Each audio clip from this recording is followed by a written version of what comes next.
have actually been the main driver behind what I do today for our tribe. And that's just to make sure that they know everything about who they are and why they're from this particular area. We have been blessed with a 7-year-old now that's come here. It's one of my niece's kids, and he loves going to the marae. And when I think back at my days, we used to love going to the marae. Well, we had no choice. We just went to the marae, and all our friends were our cousins. We had no friends outside, no Pākehā friends. It was always Māori friends, and we ate together. We were always at the table sharing together, and then all playing in our awa and that. But I see more and more today where I hear the common complaint is our kids don't want to come to the marae. And so I challenge that, and I think, well, they don't want to come because you give them a choice. We had no choice as kids, and yet we were so connected to our marae.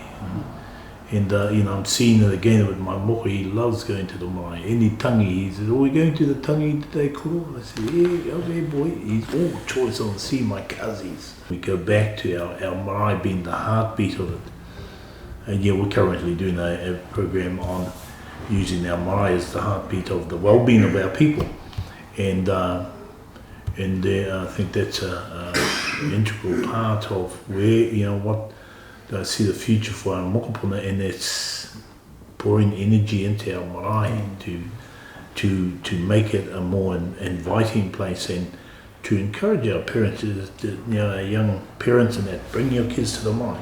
The reality is we have 1,400 marae in this country, and they all have to be fed and made sustainable, and that's in itself is a test in today's day. When Joe and I and Kōrero were kids, there were only 2 million of us floating around this place. There's now 5. So we struggle, with our kaikaranga. We struggle with our pai tapu. And we compete with that other family. What is the biggest issue facing Te Arawa? One of the biggest issues is just our learning to work with ourselves. So, bringing us together, ko tahitanga. So if we can get over ourselves and start achieving in that area, a lot of these issues that we have will be easier to resolve. I have a lot of mokopuna too, and I have them a lot. And the important thing for me is that we sit around the table and we have conversations. And I ask them to tell me what do they think about, what's going on now. And they ask the questions. I'll ask the questions and they'll answer their way. But it's giving them a voice and learning to, and a word I use a lot is to cooperate. And that's just like what Jeff's saying. If we can start that at an early age, it'll grow into as an adult that they can cooperate with other people, how to work together. And kids are always fighting, so that's the word I use. And it's, we're our worst enemies sometimes. And I think sometimes we need to just listen to other people, what they say. And, not argue over it, come with solutions, not negative things all the time. We know we've got issues, but how do we fix those issues? But kids are important because they're going to be in that arena one day. When we've passed on, I hope they're in the arena trying to make a better future. Teaching them how to do gardens, teaching them about the environment is so important. Because even though the land is taken away from us, it still can learn about it and get it back and take pride in it. We're really good at putting things together really quickly, and actually we would most probably do 5 minutes of training to do a pōhiri that goes right around the world for the Queen, and then they think, my God, they are so onto it. And if that can be put into what we want to do together as a people, I think that would be quite beneficial. Yeah. Because they have the ability. What do we need to do to overcome these take and build a future you envision? Yeah, I think we touched on this in our little introduction, Jeff, in terms of for Tura. Anyway, we can speak from us as specific.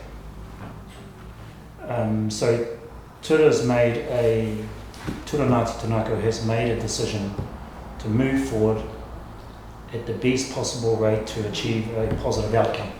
Mm.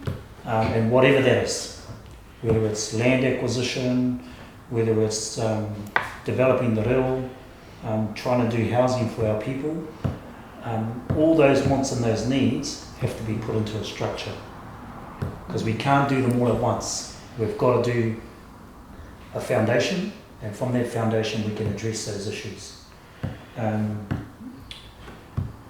saying that government comes up with all this funding that they like to give you, we've never been able to achieve any funding for what we've achieved to date. We've done it all on our own. So you know who we are, where we come from. Very, very important. We're very good at taking care of our tūpāpaku, our mate. And nobody in the world, I believe, does it as well as we do. No question about that. But it brings a huge amount of pressure to families, to marae, you know, having to perform to make sure that sort of commitment is carried out to as best as we possibly can.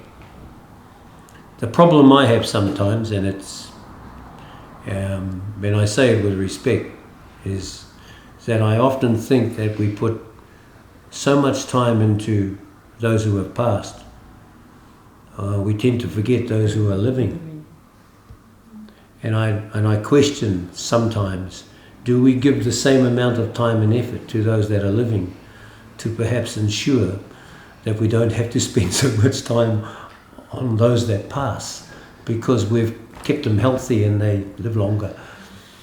I often wonder about that, you know, sitting on the pai tapu and having to get up there and be the kaikaranga, it creates a lot of pressure for a lot of people in today's world, having to make sure that that is available for those that pass and the families. Because there's a very high expectation from our families to make sure that happens. Particularly when they live out of town and they haven't been living at home.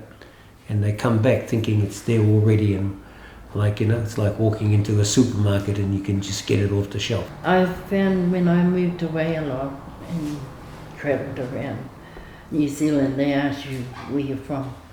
I was always proud to say I was Te Arawa. And a lot of people complimented Te Arawa that I didn't know. They knew so much about us. And they talk about, if you ever want to do this or that, go back to Te Arawa. And I was in a Māori service up there in Wellsford, and they said that anything to do with health or our people, go back to Te Arawa. And I didn't know that because I wasn't involved in Te Arawa at that time with that kind of thing. Only apart from the runanga and all of those in the days, you know. And so that made me even more proud to say I'm Te Arawa. But I'm of Te Ngākau. I used to say, my marae is Ngāti Te Ngākau. My hapu is Tura, up there, that it's Te Ngākau, Tura, what's the other one? Tamatera, and Ngāti Miki. Those are the four hapus in our marae. So I always mention who I am in that way. But I'm proud to be Te Arawa. And I'm proud of who we are as a people. I mean, to have the first Indigenous meeting here, I went to that one. That was fantastic to happen in Te Arawa. A lot of things have happened here that the world has seen, and the world comes here. That's what I'm proud of.